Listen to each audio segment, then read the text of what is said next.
Jangan biarkan suara itu masuk ke telingamu, sebab sekali kamu dengar, rahimmu bisa hancur, dan jiwamu akan dibeli tanpa tawar-menawar. Selamat datang di Mizian House, rumah bagi kisah-kisah kelam yang tak sanggup dicerna oleh akal sehat. Di sini, kami membongkar tabir kegelapan yang tersembunyi di balik tirai kehidupan manusia, dan makhluk-makhluk yang tak tampak tapi nyata. Bayangkan, seseorang yang dulu kau kenal hidup sederhana, bahkan terpuruk setelah perpisahan. Namun, hanya dalam hitungan minggu, ia berubah. Mewah, kaya raya, rumah bak istana, mobil-mobil berderet, perhiasan mengilap menutupi seluruh tubuhnya. Tapi, ada sesuatu yang salah. Matanya kosong, senyumnya kaku, dan setiap malam, terdengar lolongan dari kamarnya. Bukan lolongan manusia. Kali ini, kita akan membahas sebuah kisah yang bukan hanya menyeramkan, tapi juga penuh misteri dan pengorbanan. Tentang mantan istri, yang memperoleh kekayaan tak masuk akal, setelah menikah dengan makhluk tak kasat mata. Bukan jin biasa, melainkan jin penghisap janin. Apa yang sebenarnya terjadi? Mengapa kekayaan itu dibayar dengan sesuatu yang tak ternilai? Dan, bagaimana jika makhluk itu masih mengintai di antara kita?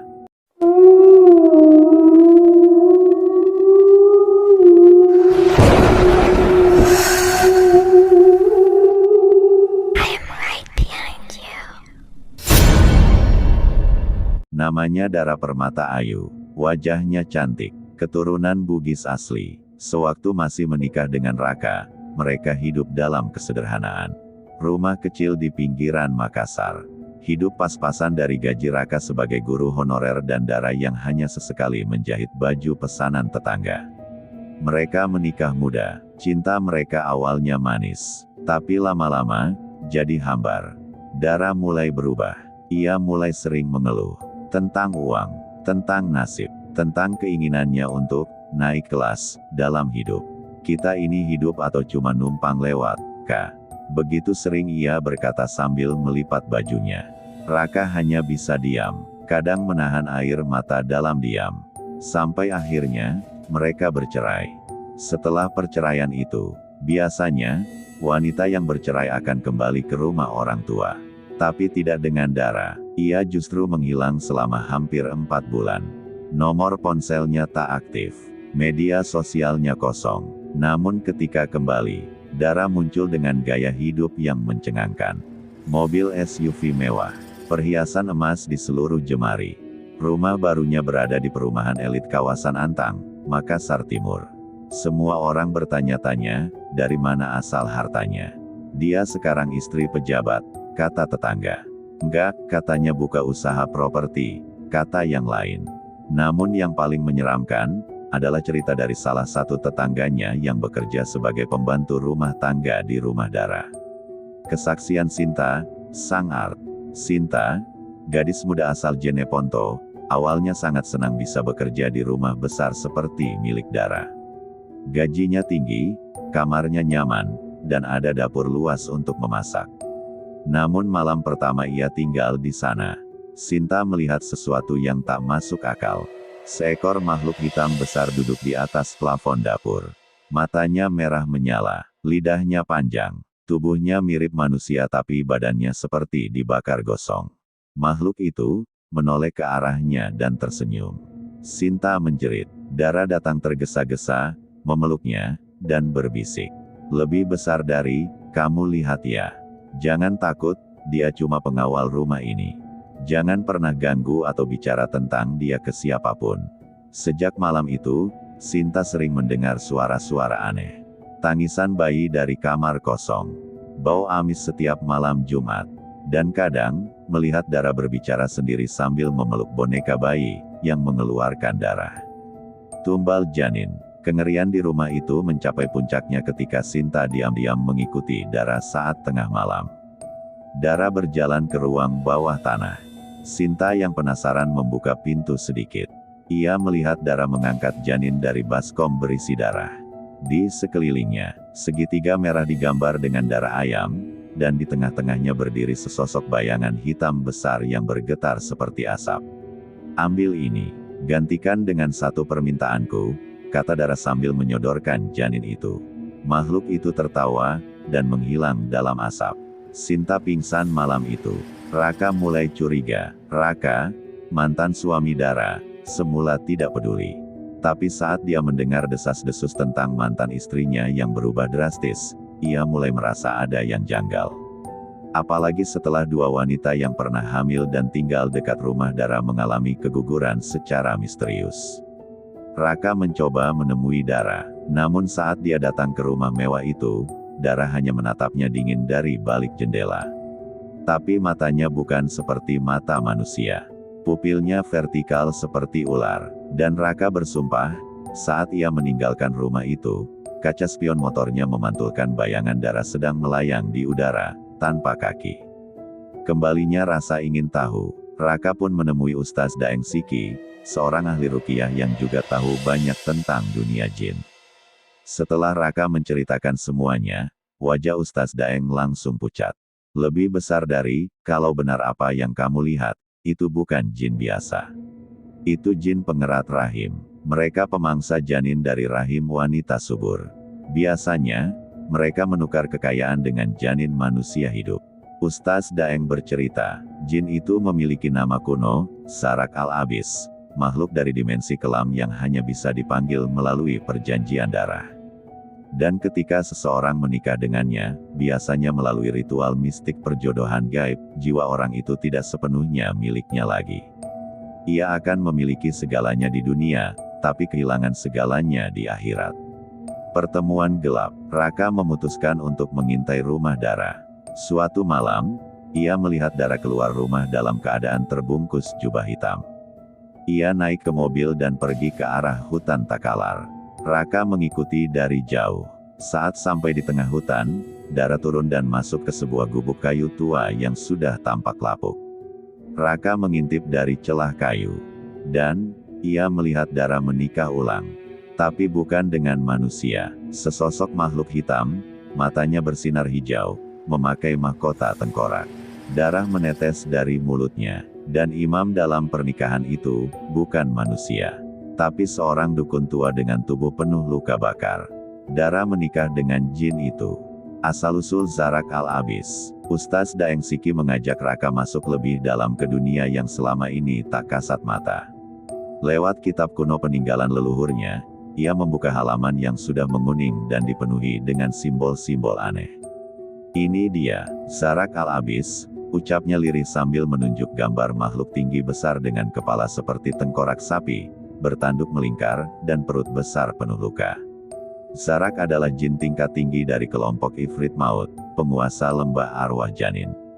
Ia tidak sembarang muncul, hanya wanita-wanita penuh amarah dan dendam terhadap hidupnya yang bisa memanggilnya. Dengan syarat, lebih besar dari menyerahkan anak pertamanya yang belum lahir. Dara sudah punya satu anak denganmu. Tanya Ustaz Daeng. Raka terdiam. Suaranya bergetar saat menjawab, dulu, dia pernah keguguran, 2 minggu sebelum kami cerai.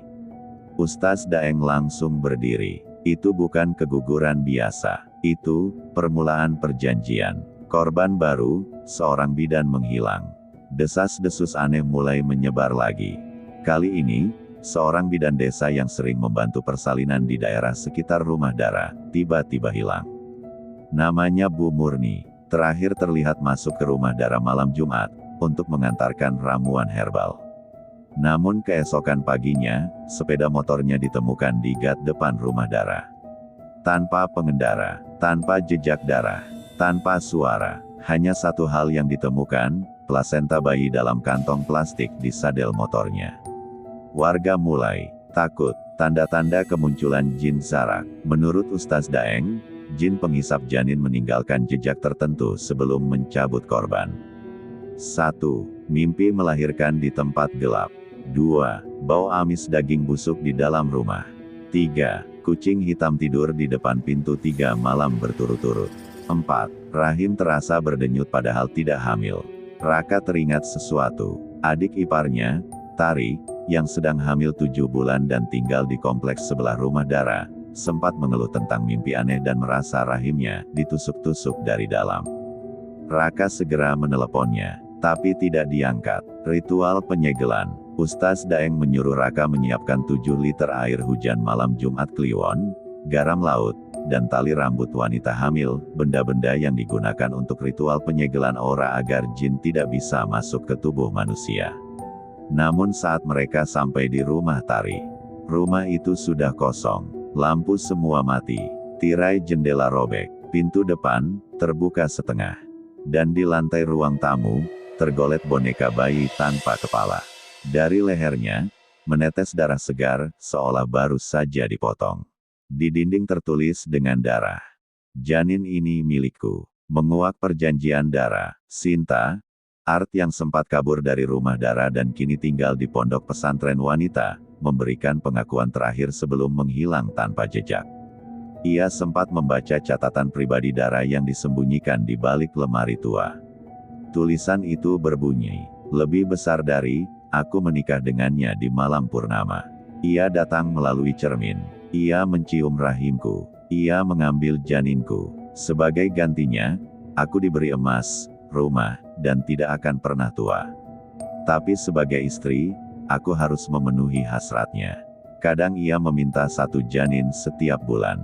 Kadang 2, kadang bayi yang baru dilahirkan. Aku hanya perlu membuka pintu dan biarkan para ibu datang padaku. Mereka percaya padaku, dan saat itulah, aku memberinya makan."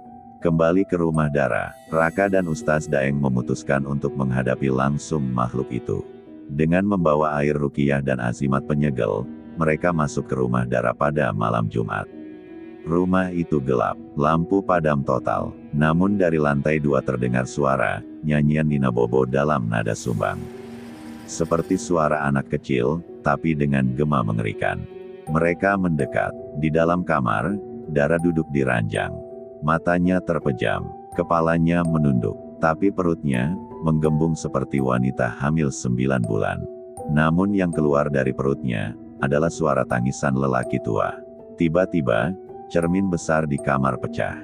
Zarak muncul, tubuhnya hitam berasap, mulutnya dipenuhi gigi bayi, tangannya berujung cakar panjang, dan dari punggungnya tumbuh ekor ular.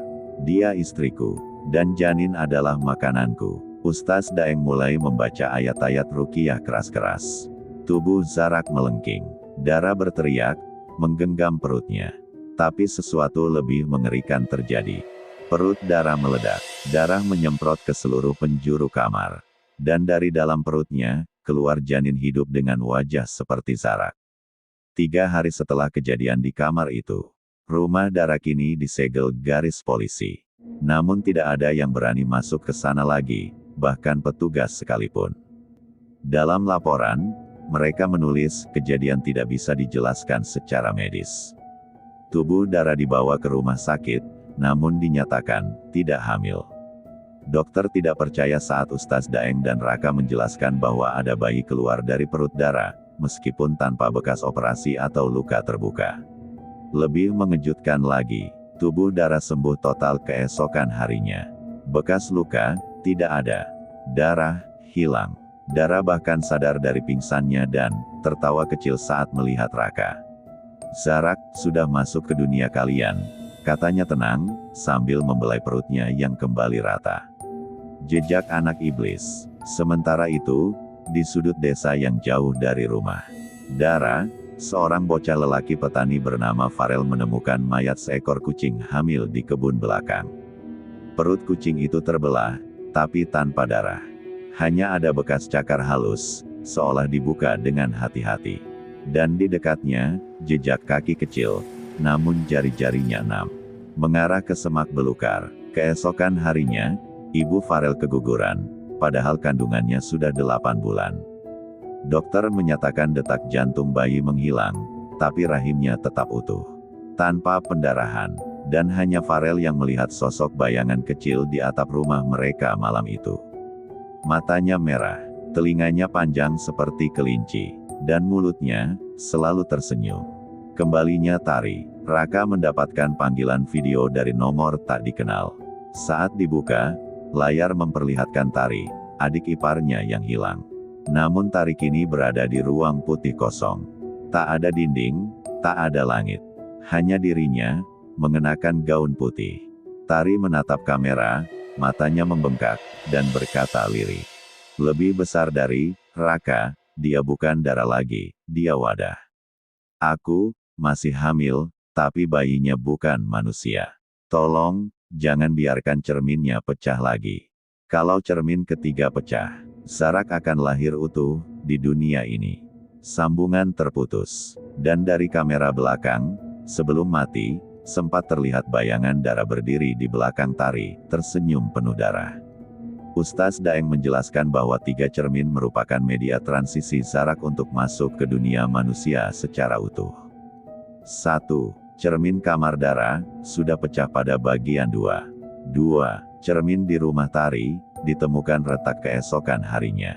3. Cermin besar di kantor Raka, tanpa ia sadari, Dara pernah datang ke sana minggu lalu dan menghadapinya saat rapat. Cermin ketiga, sudah dilewati Zarak. Kita tinggal menunggu kelahirannya secara utuh, bukan sebagai bayangan atau anak iblis kecil, tapi tubuhnya sendiri. Raka tak bisa menahan emosi. Apa yang harus saya lakukan? Bagaimana cara menghentikannya? Ustaz Daeng menghela napas. Kau harus memutus perjanjian darah. Dan itu hanya bisa dilakukan oleh orang yang pernah menghamili wanita yang menjadi wadah jin. Raka terdiam. Dara dipanggil untuk diperiksa oleh polisi. Tapi saat proses berjalan, seluruh petugas pingsan mendadak. Kamera CCTV hanya menangkap gambar Dara menatap tajam ke arah kamera, lalu layar hitam. Saat diselidiki lebih lanjut, tidak ditemukan sidik jari Dara di ruang interogasi. Padahal ia sempat menyentuh meja dan kursi. Tapi, ada sesuatu lain yang ditemukan. Kep tangan kecil penuh darah di bagian bawah meja. Jumlah jarinya, 6. Raka memutuskan untuk kembali ke rumah Dara malam itu. Dengan satu tujuan, mengakhiri semua ini. Ia membawa pedang kecil warisan keluarganya, konon dibuat dari campuran besi meteorit dan emas, serta diruqyah selama 40 hari. Hanya senjata itu yang bisa melukai jin tingkat ifrit. Sesampainya di rumah, semua lampu menyala. Dara sudah menunggunya di ruang tamu. Duduk dengan anggun, mengenakan gaun merah seperti pengantin zaman dahulu. Kau datang, suamiku, ucapnya, matanya memerah. Di dalamku, dia akan lahir kembali. Bukan sebagai bayang-bayang, tapi sebagai Tuhan yang baru. Tiba-tiba perut Dara kembali membesar. Namun kali ini, dari balik kulitnya, terlihat tangan-tangan kecil yang menekan dari dalam. Tangisan bayi, terdengar dari seluruh penjuru rumah. Tapi tak ada bayi. Tangisan itu datang dari dinding, lantai, bahkan dari dalam tubuh Raka sendiri. Raka berteriak membaca doa, namun Dara tertawa. Kau, sudah terikat dalam perjanjian. Janin pertama yang lahir darimu, sudah menjadi miliknya. Kini, saatnya kau menyaksikan kelahirannya lagi, dan kali ini, bukan dari rahimku. Tapi, dari luka di tubuhmu sendiri. Luka itu terbuka, tiba-tiba, perut Raka terasa panas. Ia membuka bajunya, lambangnya ada di sana, simbol darah ifrit, dan perlahan, perutnya mulai merekah. Darah mengalir, tangan mungil keluar dari dalam perutnya. Tangan yang sama seperti yang keluar dari Dara sebelumnya. Namun saat semuanya hampir terlambat, Ustaz Daeng muncul dari balik pintu, melempar garam laut ke arah Dara sambil membaca ayat-ayat Al-Quran. Tubuh Dara terbakar, ia menjerit, kulitnya menghitam, dan rambutnya terbakar. Sementara Raka menancapkan pedang itu ke lambangnya sendiri. Teriakan mengguncang rumah, cermin di seluruh penjuru pecah. Dan, semuanya gelap. 1 bulan setelah kejadian itu, Raka memutuskan pindah kota. Ia menyewa apartemen kecil di lantai 9 sebuah gedung tua. Setiap malam ia masih sering terbangun dengan rasa ngilu di perut, bekas luka itu masih ada. Tapi dokter mengatakan, tidak ada bekas operasi. Tidak ada infeksi. Tidak ada luka. Semua hanya, dalam pikirannya. Namun Raka tahu, itu bukan luka biasa. Ia merasa seperti masih ada sesuatu yang hidup di dalamnya. Mimpi yang berulang. Setiap malam, Raka bermimpi tentang sebuah tempat. Lembah merah berduri, langitnya hitam, di sekelilingnya terdengar tangisan bayi, dan jeritan wanita. Di tengah lembah, sebuah kursi tahta besar dari tulang belulang berdiri. Dan di atasnya, Dara duduk mengenakan mahkota, menggenggam bayi berkulit abu-abu dengan mata merah menyala. Raka berusaha mendekat, tapi tubuhnya tertahan. Kakinya tertanam di dalam tanah. Tangannya terikat, dan suara berat menyelinap ke dalam kepalanya. Lebih besar dari, satu kali lagi, kau akan melihat kelahiranku. Tidak di dunia bawah, tapi di atas, di dalam rumah yang paling suci. Rumah yang tak akan pernah sangka, akan ternoda oleh iblis sepertiku. Pesantren yang menyimpan kejahatan. Suatu malam, Raka melihat berita di TV, sebuah pondok pesantren di luar kota tiba-tiba dilarang operasional.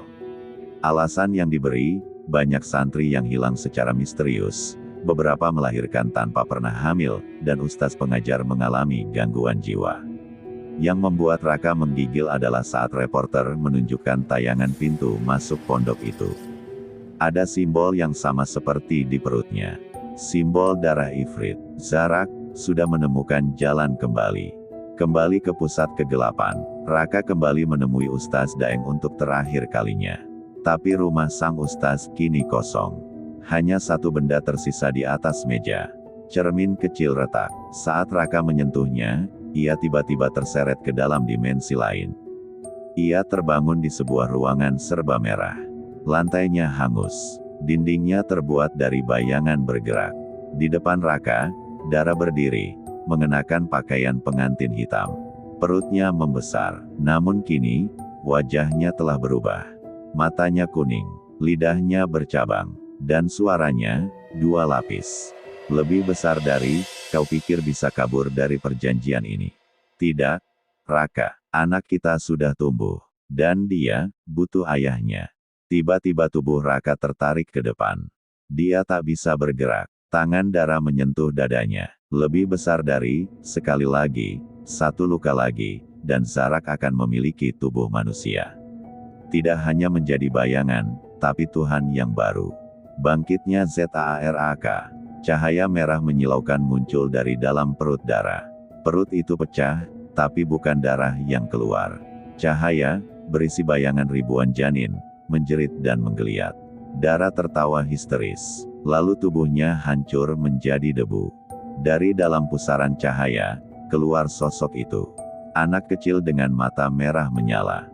Tubuhnya kecil, namun wajahnya, seperti pria dewasa yang mengerikan. Namaku, Zarak. Dan tubuh ini adalah milik semua janin yang dibuang. Milik setiap ibu yang menyerahkan rahimnya demi kekuasaan. Kini aku hidup, di dunia kalian. Zarak menjadi manusia. Pilihan terakhir Raka. Zarak mendekat, menyentuh wajah Raka. Kau bisa menjadi penguasa bersamaku, atau menjadi jasad pertamaku. Tiba-tiba, Raka menarik pecahan cermin dari lantai. Ia mengingat satu doa yang diajarkan Ustaz Daeng, untuk mengunci jin dalam tubuh manusia. Raka membacanya cepat sambil menusuk dirinya sendiri di dada. Darahnya menyembur. Zarak menjerit. Tubuhnya mulai menyatu dengan tubuh Raka. Lebih besar dari, kau gila. Kau mengajakku masuk tanpa pintu kembali. Biar aku, yang jadi penjara terakhirmu. Dan seketika semuanya, gelap. Jangan lagi cari aku, REN. Itu adalah isi pesan terakhir yang diterima Randy di ponselnya dari nomor yang ia tahu betul milik Nadira.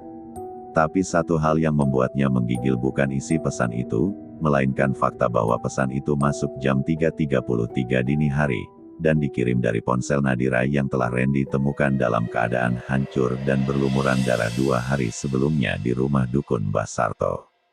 Randy tahu ada yang tidak beres. Nadira masih hidup, atau, sesuatu yang mengaku sebagai Nadira sedang bermain dengannya. Ia membuka ulang rekaman kamera tersembunyi yang ia pasang di kamar rumah tua itu. Saat mempercepat video pada pukul 3.30, ia melihat lebih besar dari sosok wanita berkebaya putih berdiri di depan kamera. Matanya kosong, tapi tubuhnya menggigil seperti menahan dingin. Ia mendekat ke arah kamera, dan berbisik. Aku belum sepenuhnya mati, tapi aku bukan Nadira yang dulu. Lelaki dengan perut bunting. Keesokan harinya, Randy nekat kembali ke rumah tua tempat Nadira terakhir terlihat. Rumah itu kini dikelilingi anyaman janur kuning, semacam penolak bala, tapi semuanya sudah layu. Di dalam rumah, ia menemukan bau amis darah yang menusuk, dan suara lirih dari dalam kamar. Lebih besar dari, jangan biarkan dia keluar malam ini, janin itu sudah bisa bicara. Randy mendorong pintu kamar perlahan, dan mendapati seorang pria, tak lain adalah mantan suami dari wanita kaya tetangga rumah Nadira, tergeletak dengan perut menggembung seperti orang hamil 9 bulan. Pak Dwi membuka matanya, tapi yang keluar dari mulutnya, bukan suara manusia. Lebih besar dari, kami lahir dari rahim kebencian. Dan setiap lelaki yang menyentuh wanita yang dijanjikan pada kami, akan menjadi alat lahir kami berikutnya. Pengetahuan terlarang di balik kayu lantai. Randy menemukan buku tua disembunyikan di bawah papan lantai kamar. Judulnya terukir dalam huruf Arab kuno. Mitsak al-Janin, Perjanjian Rahim dan Darah. Dalam buku itu, dituliskan bahwa ada ras jin ifrit yang memakan janin bukan untuk membunuh, tapi untuk menjelma melalui rahim manusia, lalu menukar jiwa bayi itu dengan entitas baru. Mereka menyebutnya Tifl al-Mahrub, atau bayang-bayang bayi terbakar. Salah satu kutipan yang membuat Randy merinding. Lebih besar dari, jika seorang wanita bersetubuh di malam Jumat Kliwon, dengan dendam di hatinya, dan berdoa agar takdirnya berubah, maka jin penghisap janin akan datang sebagai suami yang menjanjikan segalanya. Tapi harganya adalah rahim. Teror di mall, Nadira di layar iklan. Beberapa hari kemudian, Randy masuk ke sebuah mall untuk mencari sinyal, karena ponselnya terganggu tiap kali dekat rumah Nadira. Tapi saat ia berdiri di depan layar LED iklan yang menampilkan model produk kosmetik, ia tersentak. Wajah yang muncul di layar itu, wajah Nadira. Bukan wajahnya yang dulu, tapi wajah yang Randy lihat dalam mimpi buruk, senyuman kosong, mata merah, dan rambut terurai berlumuran darah. Layar tiba-tiba error, dan terdengar suara dari speaker. Lebih besar dari, jangan coba sembuhkan dia. Rahimnya kini adalah kuil bagi anak-anakku. Pertemuan dengan Dr. Jasmine. Randy mencari bantuan ke seorang pakar gangguan rahim spiritual bernama Dr. Jasmine, yang juga seorang ahli ruqyah dan mantan peneliti kasus kehamilan gaib. Jasmine mengaku pernah menangani kasus serupa. Nadira bukan yang pertama. Lebih besar dari, Randy, jika Nadira sudah hamil dari jin penghisap janin, maka hanya ada dua kemungkinan. 1. Dia akan mati saat melahirkan, dan anaknya akan keluar dengan bentuk bukan manusia. 2. Dia akan terus hidup, tapi tak bisa mati. Menjadi wadah abadi. Randy memohon agar Nadira bisa diselamatkan. Jasmine mengangguk, namun memperingatkan. Lebih besar dari, jika kamu ingin menyelamatkan Nadira, kamu harus masuk ke dimensi tempat janin itu berada, dimensi rahim bayangan. Tapi hati-hati, karena kalau kamu gagal, kamu bisa keluar bukan sebagai dirimu sendiri lagi. Ritual masuk dimensi rahim bayangan. Malam itu, Randy dan Jasmine memulai ritual. Tubuh Randy dibaringkan di bawah gerbang bambu merah, dan darah dari tubuhnya diteteskan ke tanah sambil membaca ayat perlindungan. Detik berikutnya, kesadarannya berpindah. Ia berada di ruangan sempit berlendir. Dindingnya berdetak seperti jantung. Di sekelilingnya, suara tangisan bayi menggema dari segala arah. Dan di tengah ruangan, Nadira sedang terduduk, wajahnya penuh air mata, sambil memeluk perutnya yang menggembung dan berdenyut sendiri. Lebih besar dari, Randy, tolong aku nggak pernah minta ini, dia datang waktu aku ingin balas dendam, aku cuma ingin bahagia. Konfrontasi terakhir, dari perut Nadira, sebuah lengan kecil keluar, panjang dan kurus, namun jari-jarinya memiliki mata di ujung-ujungnya. Sosok yang mengaku sebagai suaminya muncul di balik kegelapan. Lebih besar dari, biarkan dia, Randy. Dia sudah memilih. Kamu hanya masa lalu. Dia mencintaiku, dan aku memberinya dunia.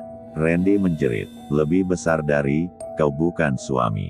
Kau pemangsa. Makhluk itu tertawa, dan dari tawa itu muncul ratusan suara tangis bayi, tangis kematian. Kau bukan lagi Randy. Tubuh itu terbaring lemah di atas kasur tua di ruang ritual. Nafasnya masih ada, tapi tatapan matanya kosong.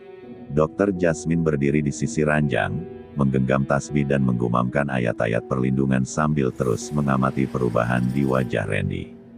Tapi yang membuat bulu kuduknya berdiri, adalah suara pertama yang keluar dari mulut pria itu.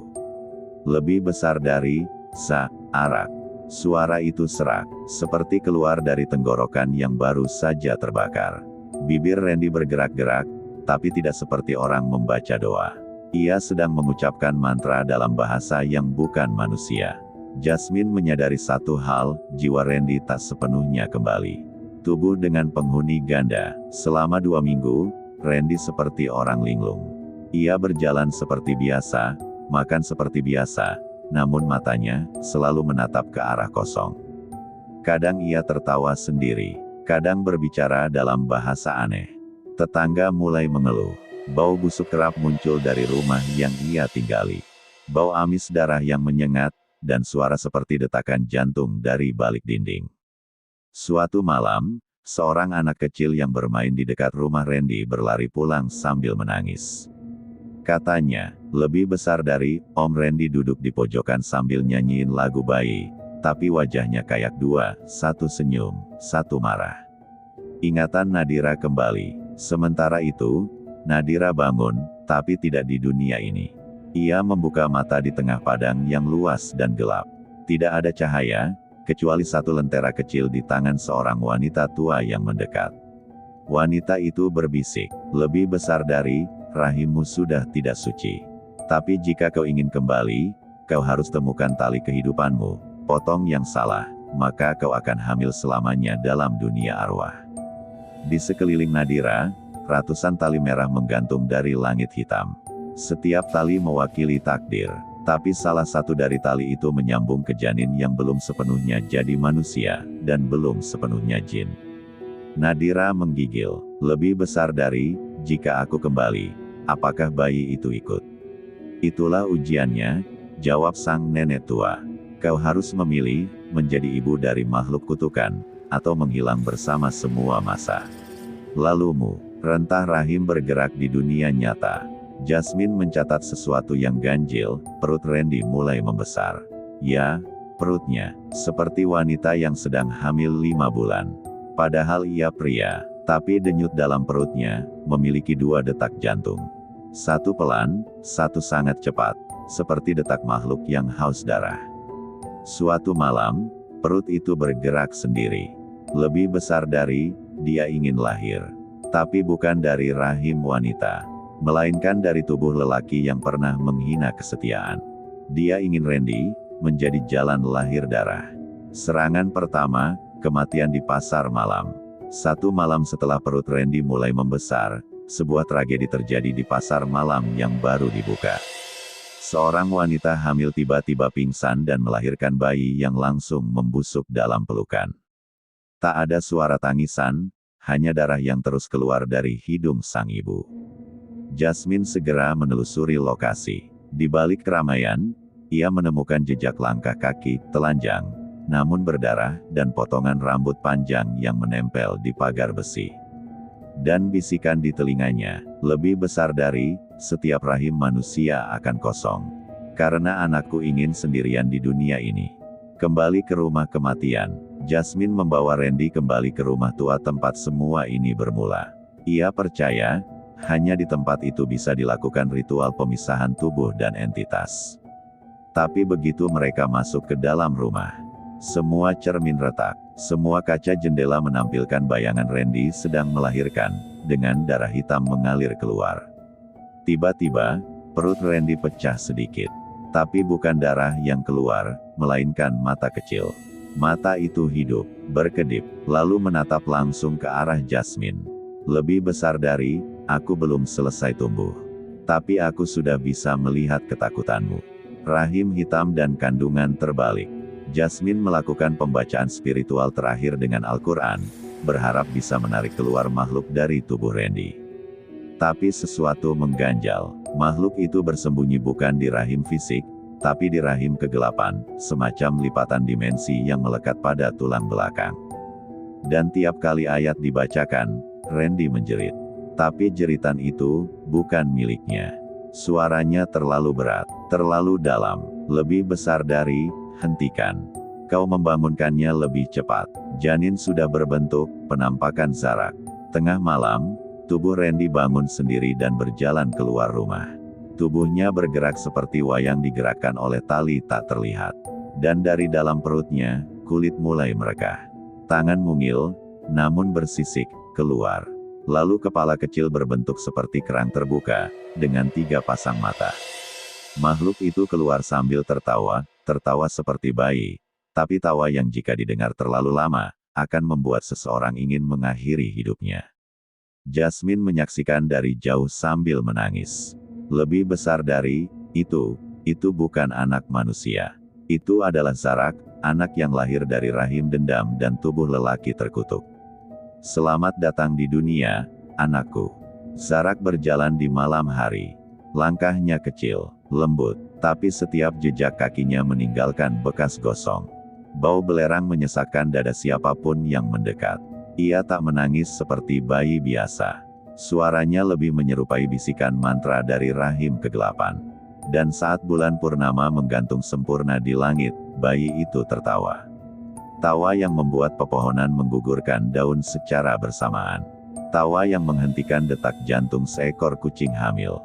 Tawa yang membuat seorang wanita muda keguguran tanpa sebab di rumahnya sendiri, padahal kandungannya baru berusia 2 minggu.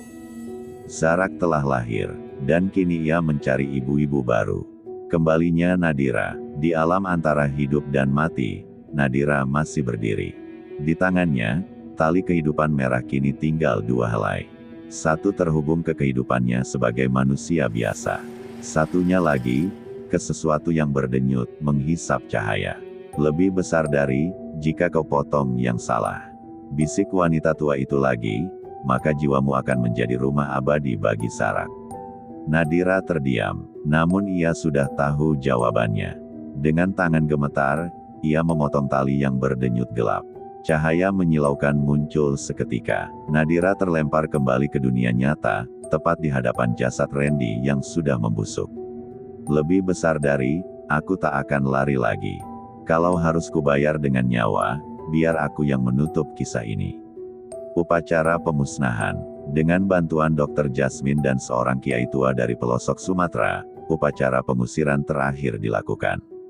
Mereka membawa Nadira ke tempat pertama kali Randy bertemu sosok jin, sebuah sumur tua yang kini sudah dikeringkan dan ditutup dengan papan kayu, namun tetap terasa bergetar seperti mengandung sesuatu. Zarak sudah menunggu di sana, tapi bukan dalam wujud bayi.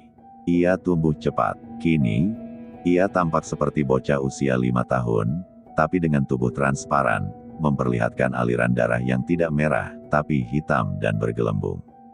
Lebih besar dari, ibu, kau kembali. Aku masih ingin di rahimmu, ibu. Sekali lagi saja, Nadira meneteskan air mata. Tapi bukan karena cinta, melainkan karena penyesalan. Ia tahu, jika ia membiarkan Zarak hidup, akan lebih banyak lagi wanita kehilangan anak sebelum waktunya. Jasmine menyerahkan potongan tali kehidupan merah terakhir ke tangan Nadira. Lebih besar dari, bacakan doa ini, dan kunci namanya di dalam sumur abadi. Pengorbanan terakhir. Saat Nadira membacakan ayat demi ayat, sumur itu mulai menyala merah. Zarak meraung, tubuhnya melepuh. Dari punggungnya, muncul tangan-tangan kecil, ratusan, seperti janin yang tak sempat lahir. Lebih besar dari, jangan buang aku, ibu. Aku dibuat dari darahmu sendiri. Namun Nadira terus membaca, hingga pada akhirnya, ia mengucapkan nama asli makhluk itu, Zarak ibn Nadum al-Qadim, nama jin kuno penghisap janin yang telah ditulis dalam kitab sihir ribuan tahun lalu. Nama itu, begitu diucapkan, membuat tanah berguncang. Sumur menghisap seluruh cahaya, dan Zarak berteriak seperti 1000 bayi yang dikubur hidup-hidup. Lalu, sunyi. Setelah semuanya berakhir, rumah Randy kini benar-benar kosong. Tapi siapapun yang melintas di depan pintunya, seringkali mencium bau susu basi dan darah ikan. Nadira menghilang. Beberapa orang bilang, Ia berpindah ke desa terpencil dan hidup sebagai guru mengaji. Tapi Jasmine tahu, Nadira mengunci dirinya sendiri di dalam dunia antara, menjaga agar tak ada tali kehidupan gelap lain yang tumbuh. Dan sumur itu, disemen, ditanami pohon, tapi tak pernah berhasil tumbuh apapun di atasnya. 3 tahun kemudian, di kota seberang, seorang wanita muda tersenyum bahagia karena telah hamil 2 bulan. Tapi saat USG, dokter melihat bayi itu memiliki 2 denyut jantung yang bertolak belakang. Dan dalam rekaman suara janin dari alat Doppler, terdengar sayup-sayup suara. Lebih besar dari, "Ibu, aku